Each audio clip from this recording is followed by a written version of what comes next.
Hello दोस्तों, आपका बहुत बहुत स्वागत है मेरे YouTube channel exam crack with Ayush में।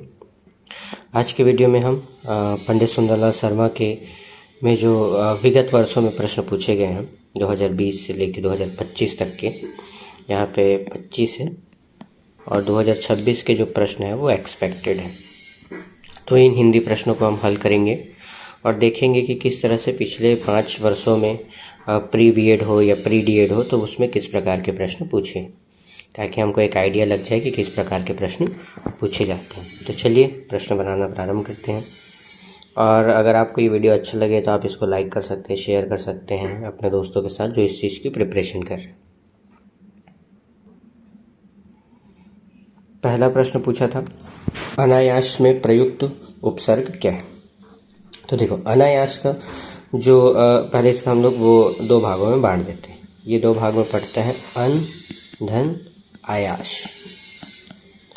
अन का मतलब होता है नहीं और आयास का मतलब होता है मेहनत करना या प्रयास करना। तो इसका मतलब क्या हो गया कि प्रयास नहीं करना। तो अन से चालू है तो अन वाला देखते हैं कौन सा। ये तो ऑप्शन इसका क्या हो जाएगा, डी उत्तर हो जाएगा। अंजाम शब्द कौन से भाषा से लिए गए हैं? क्या ये अरबी से लिए गए हैं? क्या बिल्कुल नहीं लिया गया, फारसी से भी नहीं, हिंदी से भी नहीं। ये कौन से भाषा का शब्द है?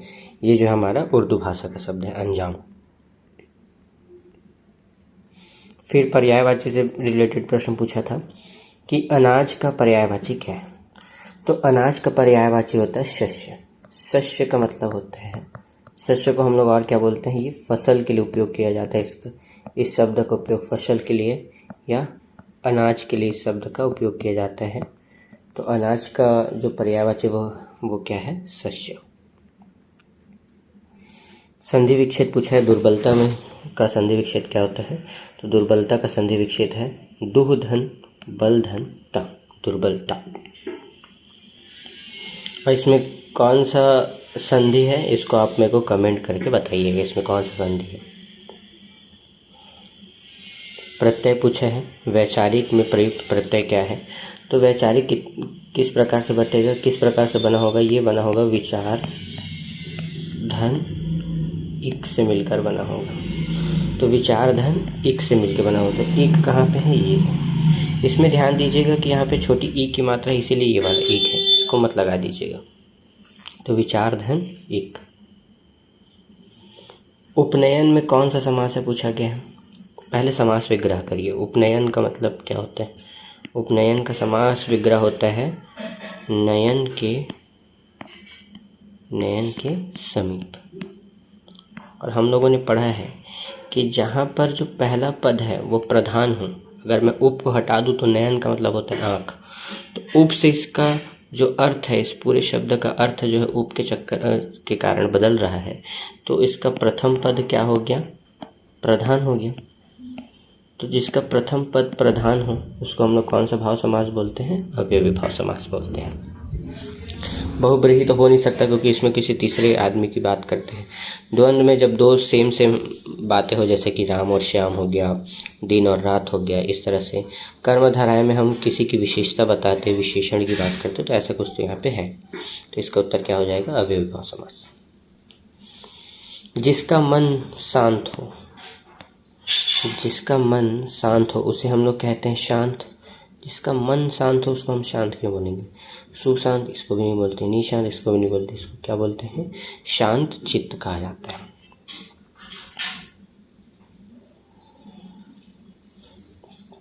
क्रमशः स्नेह जतन शब्द है, मतलब इसमें ये पूछा गया है कि स्नेह कौन से भाषा से लिया गया है शब्द है और जतन कौन से भाषा से लिया गया शब्द है।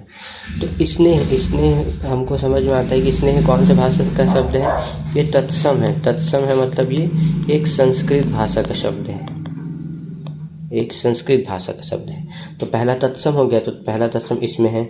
आगत वाला तो गलत हो गया, तद्भव वाला गलत हो गया, दिशज वाला गलत हो गया। तो इसका उत्तर क्या होगा, ये। और जो दूसरा शब्द जतन है वो कौन से भाषा से लिया गया है, ये जो है तद्भव है, तद्भव है, ठीक है। हाड़ कांपने वाली सर्दी, हाड़ कांपने वाली सर्दी, होंठ कांपने वाली है क्या? नहीं। हाथ कांपने वाली क्या? नहीं। सिर कांपने वाली क्या? नहीं। हाड़ मतलब होता है हड्डी, हड्डी कांपने वाली सर्दी।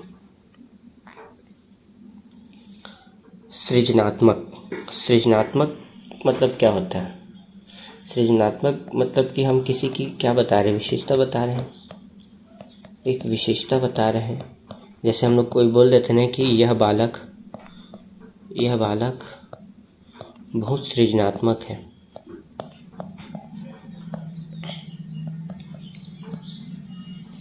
ना। तो ये सृजनात्मक है वो क्या बता रहे हैं? इसकी विशेषता बता रहा है। तो जो शब्द किसी की विशेषता बताते हैं हम उसको क्या कहते हैं? विशेषण कहते हैं। और यहाँ पे बहुत क्या है, आप इसको मेरे को कमेंट में बताइएगा कि बहुत इसमें कौन सा शब्द है।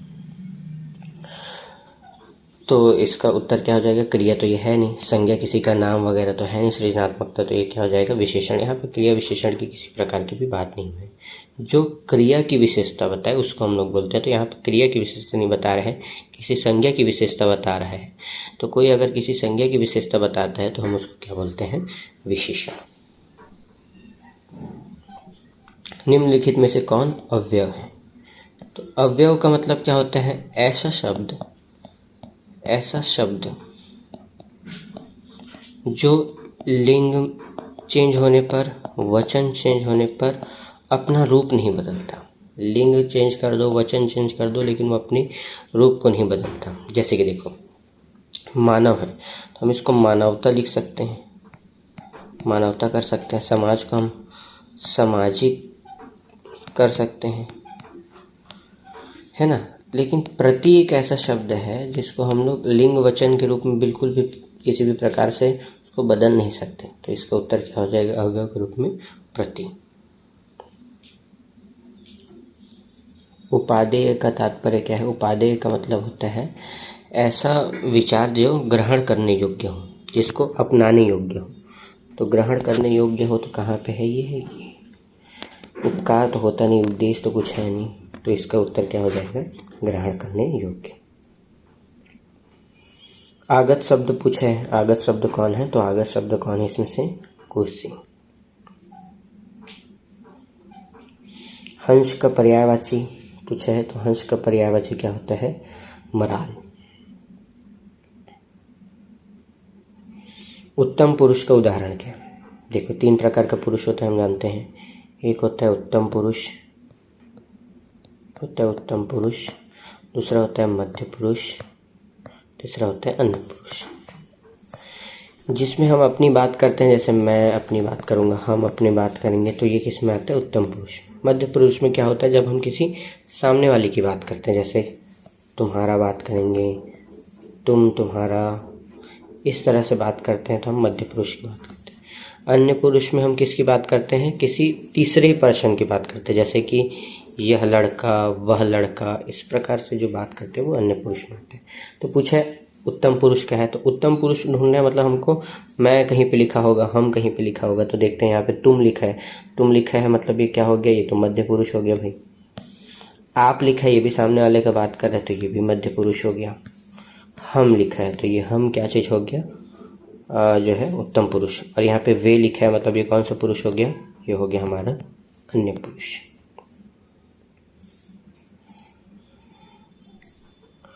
विलोम शब्द पूछा है। पूर्ववर्ती मतलब होता है पहले वाला शब्द। पूर्ववर्ती मतलब पहले वाला शब्द। तो पहले का उल्टा क्या होगा? बाद वाला शब्द। तो पूर्ववर्ती का क्या हो जाएगा? परावर्ती।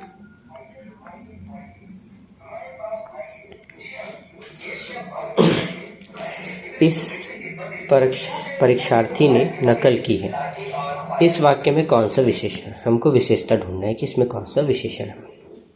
देखिए यहाँ पे कहाँ पे किसी भी प्रकार की विशेषता नहीं दिख रही है आपको। परीक्षार्थी कोई विशेषता नहीं, नकल कोई विशेषता नहीं है, तो सब सारी संज्ञाएं हैं। गुणवाचक विशेषण क्या होता है? जहाँ पे कि कोई गुण बताया जाए, जैसे कि वो अच्छा है ना, सुंदर है, ये सब गुणवाचक सर्वनाम में आते हैं। सॉरी, गुण वाले जो विशेषण होते हैं उसमें आते हैं।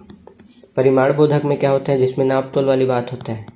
कोई नाप तोल के हिसाब से कुछ विशेषता बताए, संख्या वचन में संख्या के रूप से बताए। सर्वनामिक विशेषण मतलब होता है जो सर्वनाम के रूप से विशेषता बताता है, जैसे कि यह, वह, तुम, इस प्रकार के शब्दों का उपयोग करके विशेषता बताएं। तो यहाँ पे क्या बता रहे हैं, इस परीक्षार्थी ने नकल की है। तो इस करके हम लोग उसको एक व्यक्ति को बता रहे हैं, एक बच्चे का बता रहे हैं कि इस व्यक्ति ने या इस बच्चे ने जो है क्या है, नकल किया है। तो इसकी विशेषता क्या है, इस। तो इस मतलब ये किस में आ जाएगा, सर्वनामिक विशेषण में। जिसका वचन द्वारा वर्णन ना किया जा सके उसको हम लोग एक शब्द में क्या कहते हैं, अनिर्वचनीय।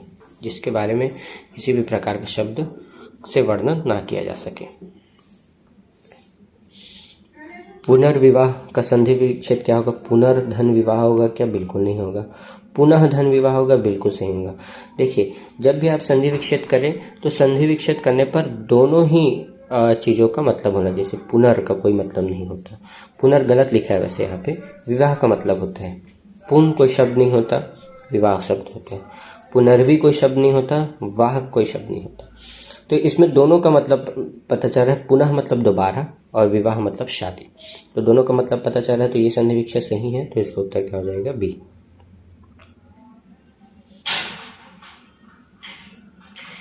इंद्रिय बोध में कौन सा समास है, तो इसमें जो है तत्पुरुष समास है।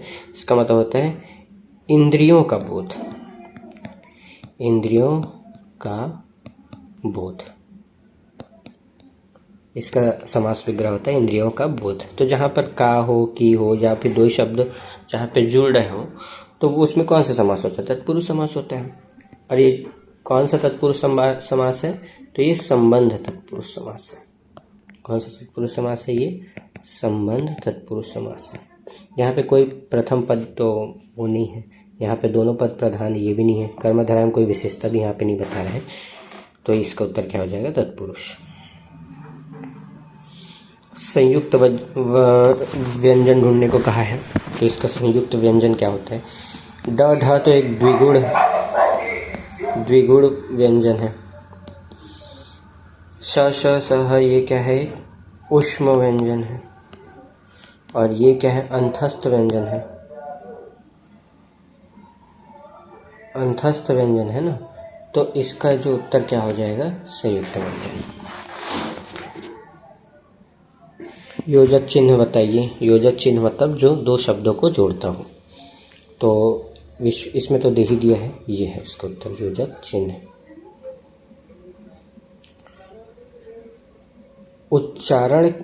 वर्णों के अनुसार उच्चारण समूहों को क्या कहा जाता है। तो वर्णों के अनुसार उच्चारण समूह को क्या कहा जाता है। तो वर्णों के अनुसार मतलब कि ये वर्णों के क्रम की बात कर रहे हैं। तो वर्णों के क्रम को हम लोग क्या कहते हैं, वर्णमाला कहते हैं। इसमें स्त्रीलिंग शब्द हमको ढूंढना है। राम के स्त्रीलिंग है, ये बिल्कुल नहीं है, तो पुल्लिंग है भाई। रमा स्त्रीलिंग, हाँ ये हो सकता है। रामा एक क्या है, पुल्लिंग है। श्याम भी एक क्या है, पुल्लिंग है। तो स्त्रीलिंग क्या हो जाएगा, रम। परसर्ग की पूर्ति कीजिए। परसर्ग इसमें क्या करना है, जोड़ना है। राजा की एक कन्या हुई है, तो इसका उत्तर क्या हो जाएगा, बी। राजा की एक कन्या हुई है। शुद्ध वर्तनी छांटना है कि आशीर्वाद लिखा कैसे जाता है। ठीक है, तो ये आशीर्वाद है, ये तो हो ही नहीं सकता है। ये भी इसमें ये वाला शक्कर का सा आता है, ये वाला श आता ही नहीं है। इसमें आशीर ऐसे वाद आता है, ये बिल्कुल नहीं है। तो इसका उत्तर क्या होगा, ये आशीर्वाद। हिंदी कैसी भाषा है, तो ये हमारे संविधान में ये बताया गया है कि हिंदी क्या है, एक हमारी राजभाषा है। लल्लो चप्पो करना। लल्लो चप्पो करना का मतलब होता है किसी का क्या करना, बहुत तारीफ करना, किसी को खुश करने का प्रयास करना। तो ये किस में आता है, बातें बनाना आता है क्या, बिल्कुल नहीं। डिंग हाँकना मतलब तो बड़ी बड़ी बातें करना होता है। खुशामद करना, तारीफ करना, किसी को बहुत ज़्यादा खुश करने का प्रयास करना, ये सब किस में आता है, लल्लो चप्पू करना बोलते हैं इसको। तो ये किस में आएगा, खुशामद करना। निम्नलिखित में से देश शब्द कौन सा है। देश शब्द वो शब्द होते हैं जो कहाँ से बना है, जो कौन से, क्या वो हिंदी से लिया गया है, क्या वो संस्कृत से लिया गया है, या फिर किसी विदेशी भाषा से लिया गया है। जब इन सब का समझ में नहीं आता कि ये जो शब्द है वो कौन से भाषा से है, तो उसको हम लोग कौन सा शब्द बोल देते हैं, देशी शब्द बोल देते हैं जो आम बोलचाल में चलते रहते हैं। जैसे इंजीनियरिंग है, इंजीनियरिंग ये तो एक इंग्लिश का शब्द है, डॉक्टर भी एक इंग्लिश का शब्द है, लोटा, और ये प्रोफेशन। तो लोटा क्या है, एक देशी शब्द है जिसके बारे में हमको कोई मतलब ये कहाँ से उत्पन्न हुआ है इसके बारे में हमको कोई जानकारी नहीं, तो ये कौन से शब्द में आ जाता है, देशी शब्द। विजातीय शब्द चुनिए, इनमें से कौन सा अलग है ये चुनिए। देखो पानी, पानी को हम लोग नीर भी बोलते हैं, इसका पर्यायवाची जल भी बोलते हैं। अनल जो है वो क्या है, पृथक शब्द है, क्योंकि अनल जो है किसका पर्यायवाची है, अग्नि का पर्यायवाची है।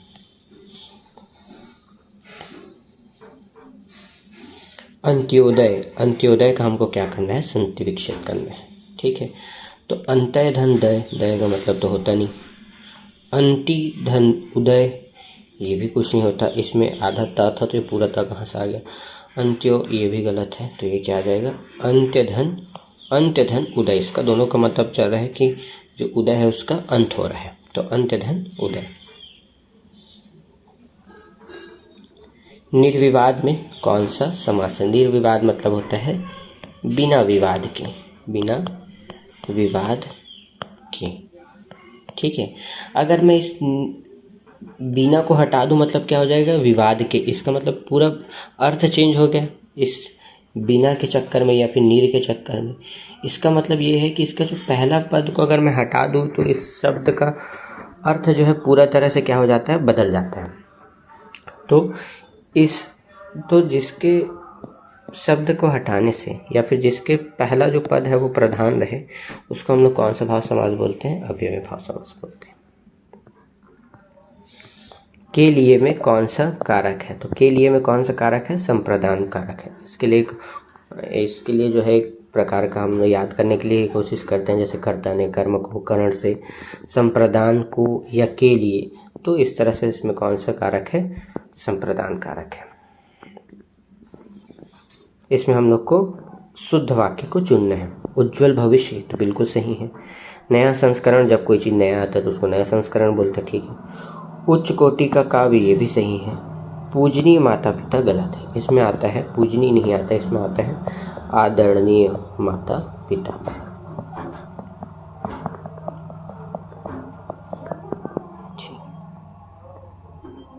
पर्ण का तद्भव शब्द बताइए। पर्ण एक संस्कृत भाषा का शब्द है, तो इसको पर्ण को हिंदी में क्या बोलते हैं, तो इसको हिंदी में बोला जाता है पत्ता। इनमें से तत्सम शब्द कौन सा है, तो सच जो है एक हिंदी भाषा का शब्द है, भैंस भी एक हिंदी भाषा का शब्द है, तद्भव है। 12 भी एक जो है क्या है, हिंदी भाषा का शब्द है और ये तद्भव में आता है। तो पद जो है इसमें क्या है, तत्सम है। पद का मतलब होता है हिंदी में पैर।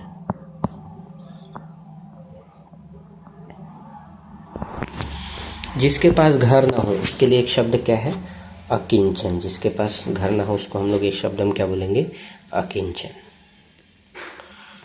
इसमें से हमको शुद्ध वर्तनी छांटना है, अशुद्ध जो वर्तनी है या अशुद्ध शब्द है, वर्तनी अशुद्ध जो शब्द है उसको हमको छांटना है। निरीक्षण बिल्कुल सही लिखा है, प्रौढ़ बिल्कुल सही लिखा है, परिशिष्ट भी बिल्कुल सही लिखा है। संग्रहित नहीं होता, ये संग्रहित होता है, संग्रहित होता है, संग्रहित नहीं होता। तो इसका उत्तर क्या आ जाएगा, ए। हिंदी भाषा का संबंध किससे है, तो हिंदी भाषा का संबंध जो है सौर सेनी अपभ्रंश से है क्या, बिल्कुल नहीं है। प्राकृत से है, नहीं है।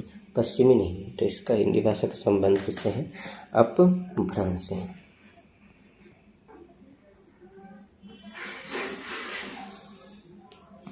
मुख्य क्रिया के अर्थ को स्पष्ट करती है, तो कौन स्पष्ट करती है, तो सहायक क्रिया करती है। देखिए इसको थोड़ा समझते हैं।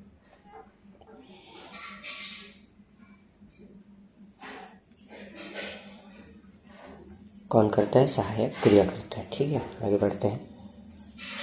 निम्नलिखित में से कौन सा पुल्लिंग शब्द है, हमको पुल्लिंग शब्द छांटना है। तो गंगा पुल्लिंग शब्द है क्या?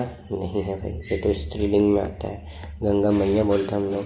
लक्ष्मी भी स्त्रीलिंग शब्द में आता है। दुर्गा भी एक स्त्रीलिंग शब्द में आता है। पुल्लिंग में क्या आ जाएगा? राम आ जाएगा। निम्नलिखित में से कौन सा दिन का विलोम है? दिन का विलोम क्या होता है? रात होता है। निम्नलिखित में से कौन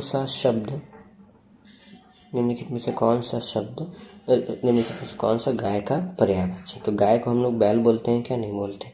हम उसको क्या बोलते हैं संस्कृत में? धेनु। बिल्ली भी नहीं बोलते, मरकट भी नहीं बोलते। प्रत्ययुक्त शब्द ढूंढने को कहा गया है, तो प्रत्ययुक्त शब्द कौन है? महावीर। निम्नलिखित में से देश शब्द कौन सा है? वही देश शब्द। डॉक्टर ये भी इंग्लिश का शब्द है। इंजीनियर ये भी इंग्लिश का शब्द है। मास्टर भी इंग्लिश का शब्द है। पगडंडी ये क्या है? देशी शब्द है, देसी भाषा का शब्द है। निम्नलिखित शब्दों में से सर्वनाम नहीं है। कौन है जो सर्वनाम नहीं है? वह तो है आप भी है, तुम भी है। राम नहीं है। राम क्या है? एक संज्ञा है।